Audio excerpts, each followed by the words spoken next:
Halo semua, apa kabar? Semoga dalam keadaan baik dan sehat.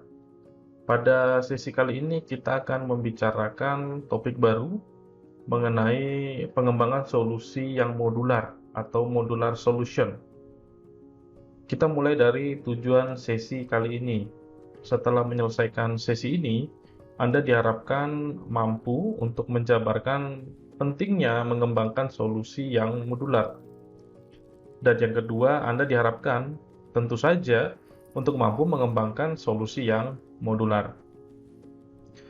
Subtopik yang akan dibicarakan pada sesi ini antara lain, yang pertama adalah latar belakang dari perlunya pengembangan solusi yang modular. Jadi solusi yang modular itu penting. Kenapa? Ya. Kemudian kita akan membicarakan tentang solusi yang modular itu apa sih, gitu ya, definisinya. Lalu kita akan mencoba mendekomposisi solusi sehingga solusi tersebut bisa modular. Mari kita mulai. Seperti biasa, kita akan menggunakan sebuah case study untuk membantu kita dalam memahami topik yang sedang kita bicarakan. Kali ini case study yang kita angkat adalah restoran. Bagaimana sih sebuah restoran itu beroperasi, ya? Pertama kita harus ketahui dulu apa sih tujuan dari sebuah restoran. Biasanya tujuan utama dari sebuah restoran adalah menyajikan atau melayani customer dengan makanan, minuman, sajian terbaik, ya. Dengan demikian kalau mereka puas, customer-nya puas, maka customer tersebut akan datang kembali diharapkan ya di masa mendatang dia datang lagi. Kemudian ya makan lagi di situ. Nah, ujung-ujungnya adalah profit. Tapi awalnya adalah serving customer ya. Kita harus melayani customer dengan sebaik mungkin. Kalau dia puas dia akan balik lagi ya, itu yang penting untuk dari perspektif sebuah restoran. Berikut ini adalah general workflow dari restoran, dari sebuah restoran dari sudut pandang seorang customer ya. Kita melihat dari sudut pandang customer. Jadi customer datang mau having meals di sana, mau makan siang gitu atau mau makan malam ya, itu pokoknya mau makan lah di situ. Nah, ketika si customer datang, maka terjadilah atau terinisialisasilah general workflow ini. Ini gambaran secara umum. Yang pertama adalah datanglah seorang pelayan untuk mencatat pesanan ya. Dia pick up order, mencatat pesanan. Selamat siang Pak, mau pesan apa gitu ya. Kemudian dicatatlah makanannya apa, kemudian dicatat minumannya apa. Kemudian si pelayan ini akan membawa catatan ini ke dapur ya, ke chef gitu. Terus dilaporkan, chef tolong ini ada yang pesan ini begini begini begini begini begini gitu ya. Kemudian terjadilah proses penyiapan mealnya, makanan dan minuman lah. Ya, makanannya dimasak, minumannya diracik gitu ya. Kemudian setelah beres, setelah makanannya ready dan minumannya juga udah ready, si pelayan akan membawa makanan minuman tersebut, meal tersebut ke customer untuk dikonsum ya. Setelah selesai ya si pelayan akan membereskan piring dan gelas yang udah kotor gitu, kemudian membereskan mejanya. Nah, langkah berikutnya atau subproses berikutnya adalah si customer akan melakukan pembayaran. Pembayaran ini bisa saja di kasir, bisa saja secara elektronik ya menggunakan mesin EDC gitu ya. Jadi bisa di apa namanya?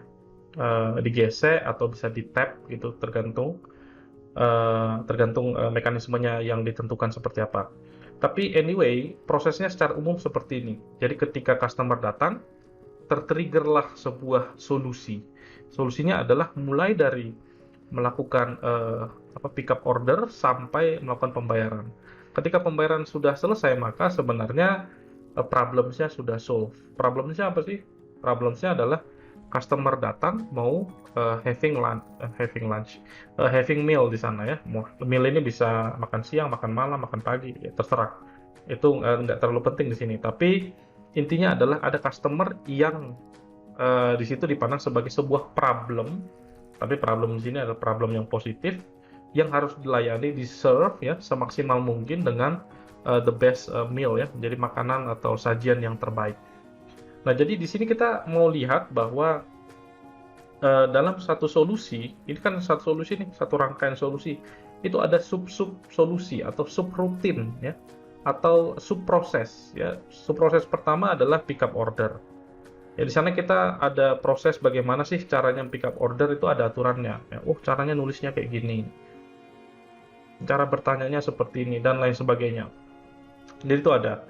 Kemudian bagaimana prepare the meal itu juga ada. Bagaimana cara memasak, bagaimana cara menyiapkan minuman itu ada. Ya itu subproses. Kemudian bagaimana cara menyajikan itu juga ada prosedurnya, ada langkah-langkahnya. Pertama diginiin, kedua diginiin, ketiga diginiin dan lain sebagainya. Lalu bagaimana cara membereskan meja ya yang barusan dipakai oleh customer ya untuk makan tadi. Gimana cara beresinnya? Itu juga punya tata cara. Yaitu sebuah subproses.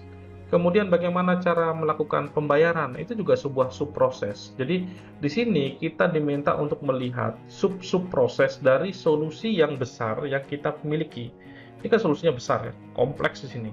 Di sini kita karena nggak melihat detail, makanya seolah-olah tidak kompleks, padahal sangat kompleks. Jadi pada isu atau topik kali ini kita mau membicarakan tentang bagaimana sih kita melihat langkah-langkah atau solusi itu dalam subrutin yang bisa kita separate ya, kita bisa segregasi dari subrutin yang lain. Contoh misalnya pickup order itu bisa kita segregasi, bisa kita pisahkan dengan bagaimana prepare the meal. Kita bisa segregasi dengan bagaimana serving the meal. Bagaimana dengan membayar, itu bisa kita segregasi. Kita bisa bedakan, kita bisa pisahkan. Baru saja kita melihat contoh solusi yang cukup kompleks untuk masalah yang cukup simple. Masalahnya adalah ada customer yang datang ke restoran, terus dia mau having meal. Simple sekali, tapi solusinya, panjangnya minta ampun. Nah, itu pun kita udah nggak lihat yang detail-detail ya, kita lihat general workflow saja. Oke, bagaimana dengan kasus yang kompleks? Kalau kasus atau persoalan yang dihadapi itu kompleks, jangan-jangan solusinya lebih kompleks lagi. Ya, meskipun demikian tidak ada jaminan bahwa kasus yang kompleks maka solusinya akan kompleks. Tidak ada jaminan seperti itu. Bisa saja kasus yang kompleks solusinya sederhana. Atau bisa saja kasus yang sederhana solusinya kompleks. Tapi more likely atau lebih mungkin untuk kasus yang kompleks akan membutuhkan solusi yang kompleks. Pertanyaannya adalah, apa sih kasus yang kompleks itu atau problems yang kompleks itu? Problems yang kompleks itu punya ciri-ciri ya. Ciri-cirinya misalnya ya. Yang pertama feature rich atau banyak sekali fiturnya. Jadi kalau Anda masih ingat kasus vending machine, ya fiturnya ada beberapa. Misalnya, Anda bisa milih minuman dari slot 1, 2, 3, 4, 5 ya. Itu kan feature ya. Kemudian kalau saya masukkan uang yang besarannya lebih besar dari harga minuman, berarti kan harus ada kembalian. Atau misalnya kalau uang saya kurang lebih sedikit daripada harga minuman, apa yang terjadi, dia harus membatalkan dan lain sebagainya. Itu adalah contoh feature. Semakin banyak feature, maka semakin kompleks problems-nya. Yang kedua adalah user experience. Semakin bagus user experience, maka semakin kompleks problems-nya. Misalnya contoh gini, kalau di vending machine, misalnya kalau user itu ingin kita layani secara maksimal, mungkin kita bisa berikan setelah transaksi selesai ya, cekling-cekling minuman udah keluar, diambil, terus si mesin ini bilang terima kasih, sampai jumpa lagi gitu ya. Itu contoh. Jadi user experience-nya nambah. Mesinnya bisa ngomong terima kasih pula ya. Jadi usernya jadi lebih happy lah. Itu kan tentu menambah kompleksitas dari solusi. Tadinya harusnya solusinya nggak perlu bilang apa-apa, ini jadi perlu bilang sesuatu, kan makin kompleks solusinya. Nah, itu contoh beberapa ciri-ciri kasus yang kompleks. Bagaimana dengan solusi yang kompleks? Tadi kita sudah membicarakan problems yang kompleks. Nah, untuk solusi yang kompleks biasanya bisa kita identifikasi dari rutinnya panjang atau instruksi untuk menyelesaikan problems itu panjang sekali ya. Panjang, kemudian rumit ya. Pokoknya ada repetisinya bermacam-macam, ada branching yang bermacam-macam. Nah, itu contoh solusi yang kompleks. Anda udah lihat mungkin ya di sesi yang sebelumnya. Tapi itu belum cukup kompleks sebenarnya. Nanti akan ada kasus yang lebih kompleks lagi. Solusi yang kompleks itu punya tendensi, ya, ada tendensi untuk lebih sulit dipahami. Jadi kan karena kompleks, jadi, ini ngapain sih nih? Terus ini kemana? Ini kemana?" Gitu ya. Jadi, cenderung lebih sulit untuk dipahami. Nah, karena lebih sulit dipahami, maka ketika ada persoalan atau ada perbaikan yang perlu dilakukan dari solusi, itu cenderung lebih sulit, ya. Lebih sulit di-maintain ya. Maintain itu termasuk, menambah feature baru atau untuk, memodifikasi feature yang sudah ada, itu lebih sulit. Bukan tidak bisa, tapi lebih sulit. Kemudian ketika ada persoalan, lebih sulit juga untuk diselesaikan ya. Jadi misalnya solusi kita ini ternyata nggak pas dengan persoalan ya, nggak ada yang miss gitu ya. Nah, ketika kita mau perbaiki karena sangat kompleks, jadi kita jadi sulit untuk men-solving problems-nya ya. Wah, ini solusi saya kok nggak bisa ya ini ya. Kasus kayak gini kok dia nggak bisa ya. Nah, karena udah panjang sekali instruksinya, akhirnya kita stres sendiri dan akhirnya sulit untuk men-tackle persoalan yang tadinya kita harapkan bisa cepat kita selesaikan ya. Jadi kan Anda sering itu ya, "Pak, saya kok nggak bisa menyelesaikan case yang ini ya, Pak?" Ya mungkin solusi Anda belum pas. Nah, ketika kita mencari, mana solusi saya yang salah ini? Kok nggak bisa dia? Nah, kalau solusi kita aja sudah panjang, kita akan sulit untuk mencari gimana sih yang salah. Itu contohnya. Kemudian tendensi yang lainnya adalah bisa saja dalam solusi yang kompleks ini, di dalamnya ada hal-hal yang kita lakukan repetitif. Jadi di bagian atas kita sudah lakukan, di bagian bawah kita lakukan lagi, di tengah ada lagi yang sama persis, ya, yang sama persis prosesnya atau sama persis subrutinnya. Jadi ada yang redundan di sana, ada yang kita tulis berulang kali, instruksinya, jadi tidak efisien. Kemudian solusi yang kompleks itu juga kelihatan jelek, ya, kelihatannya padat banget gitu ya. Nah, ini adalah beberapa tendensi-tendensi dari solusi yang kompleks, ya kurang enak lah gitu ya. Pertanyaannya adalah apa yang bisa kita lakukan sehingga solution yang kompleks tadi menjadi tidak terlalu kompleks. Solusinya adalah kita akan mendekomposisi solusi tadi menjadi unit-unit yang lebih kecil. Unit-unit yang lebih kecil ini independen satu dengan yang lain, kemudian kita bisa jalin ya si unit-unit kecil ini atau subrutin kecil ini, kita bisa jalin untuk meng-create sebuah solusi yang lebih besar atau solusi yang kita harapkan. Sebuah solusi yang modular adalah solusi yang dibangun atau dikembangkan dari unit-unit yang lebih kecil, yang independen dan reusable. Jadi tadi kan kita sudah punya complex solution ya. Complex solution ini kemudian kita akan pecah-pecah ya menjadi unit-unit kecil atau subrutin kecil yang kemudian bisa kita jalin ya. Kita bisa construct solution yang kita inginkan dari subrutin kecil. Nah, nanti makin ke belakang kita akan makin ngerti.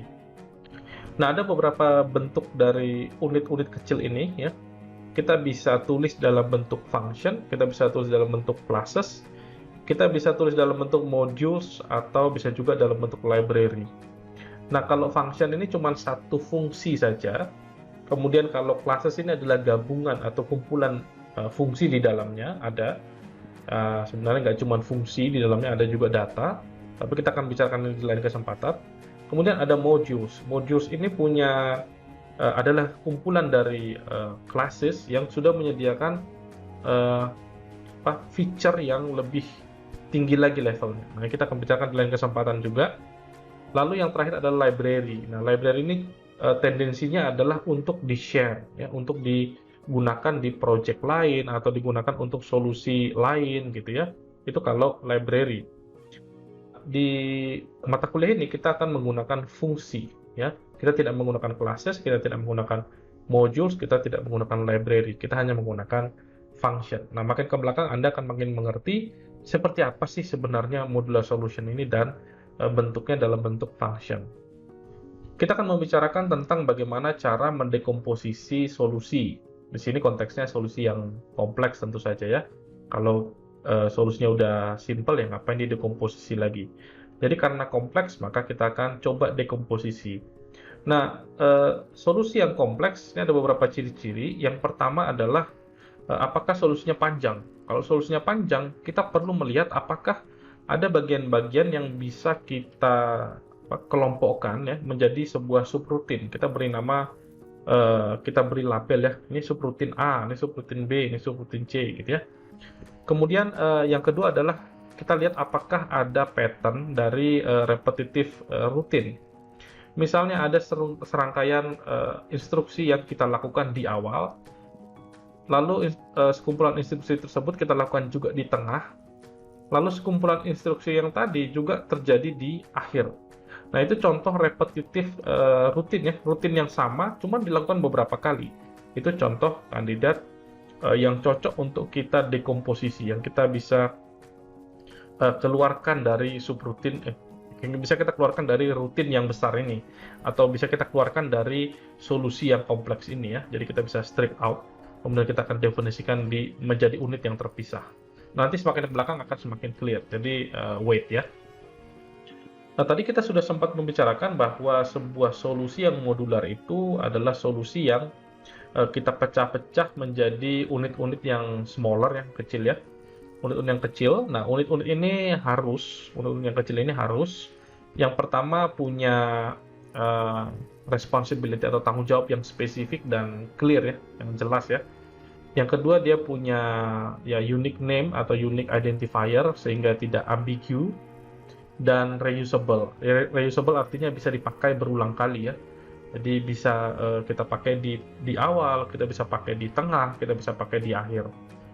Nah, biasa saja ketika sebuah unit mau mencapai tujuannya atau untuk bisa mencapai tujuannya, unit ini menggunakan unit yang lain ya. Jadi dia bisa mereuse ya, mereuse unit yang lain untuk bisa mencapai tujuannya. Ya, itu nggak dosa. Jadi bisa saja unit yang kecil dipakai untuk membentuk unit yang lebih besar.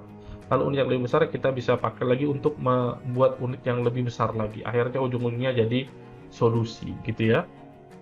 Apa sih yang dimaksud dengan clear and atomic responsibility atau responsibility yang jelas dan atomik gitu ya bahasa Indonesianya. Oke, akan terjawab dengan menjawab pertanyaan-pertanyaan berikut ini. Yang pertama, mana yang lebih mudah untuk dipahami antara take customer order, nah ini kasusnya restoran tadi ya, take customer order atau write it on the paper. Mana yang Anda lebih ngerti? Anda ngerti take customer order nggak maknanya? Ngerti ya? Apa itu? Ya, mencatat ini, mengambil atau mencatat pesanan pelanggan ya. Jadi take customer order itu ya ngambil pesanan pelanggan, atau apa sih pesanan pelanggan, catat gitu ya. Dibandingkan dengan write it on the paper. Maksudnya apa write it on the paper? Nggak jelas ya. Nah, itu contoh yang unclear, nggak jelas ya, pokoknya nggak jelas gitu ya. Nah, contoh yang kedua adalah proses payment. Ya. Memproses pembayaran. Itu lebih jelas nggak daripada calculate. Calculate apa aja? Oke, memang ketika kita melakukan pembayaran itu ada perhitungan ya. Dia ngitung, makanannya ini harganya segini, minumannya ini harganya segini. Tapi kan nggak jelas ketika kita bilang calculate. Memangnya ada proses namanya calculate di in general workflow tadi? Nggak kelihatan ya, nggak jelas ya. Calculate apaan gitu ya? Nggak kelihatan gitu ya. Kecuali ditulis calculate bill mungkin ya, atau menghitung bill itu tagihan ya. Calculate bill itu mungkin masih lebih make sense ketimbang calculate. Nah, ini contoh yang unclear ya. Calculate apa itu nggak ngerti. Tapi kalau proses payment kita ngerti ya. Anda ngerti ya. Kita akan lihat yang dimaksud dengan atomic itu apa. Ya, atomic. Oke, bukan atomic bomb ya. Apa sih atomic itu? Nah, di sini ada beberapa contoh yang tidak atomik. Ya, ini contoh yang tidak atomik. Coba lihat di situ ada yang pertama ya, cook the dish ya, masak itu apa namanya, dish itu makanan ya. Jadi cook the dish and serve them to the customer. Itu ada dua hal di sana yang terjadi. Yang pertama adalah cook the dish, yang kedua adalah serve them to the customer. Serve itu ya disajikan ya, sajikan makanannya ke customer. Itu dua hal yang berbeda. Jadi ini contoh yang tidak atomik, tidak singular, ya, tidak satu di sana, tapi ada dua. Nah, kemudian contoh yang berikutnya, clean the table and wash the dirty plates. Jadi membersihkan meja yang udah dipakai tadi untuk apa tadi si customer makan di atas meja tadi ya. Jadi kan mungkin mejanya kotor atau ada yang makanan yang jatuh dan macam-macam. Jadi membersihkan table and wash the dirty plates. Jadi piring itu dicuci. Itu sudah ada dua kegiatan yang berbeda ya, yaitu pertama clean the table, yang kedua adalah wash the dirty plates atau piring kotor. Itu sudah dua hal yang tidak pertama, dua hal tidak sama. Kemudian dua hal ini menunjukkan bahwa ini tidak atomik ya, karena tidak singular ya, tidak satu pekerjaan, dua pekerjaan yang totally different ya. Yaitu pertama membersihkan meja, yang kedua adalah mencuci piring. Itu hal yang berbeda. Itu contoh yang tidak atomik, dan yang tadi itu adalah contoh yang clear atau unclear ya. Ada yang clear, ada yang unclear ya. Jadi ini adalah contoh atau ilustrasi yang bisa Anda pakai atau bisa membantu Anda untuk memahami apa sih unit yang unit itu kan harus punya clear and atomic responsibility. Ini contohnya. Kita akan kembali ke kasus vending machine.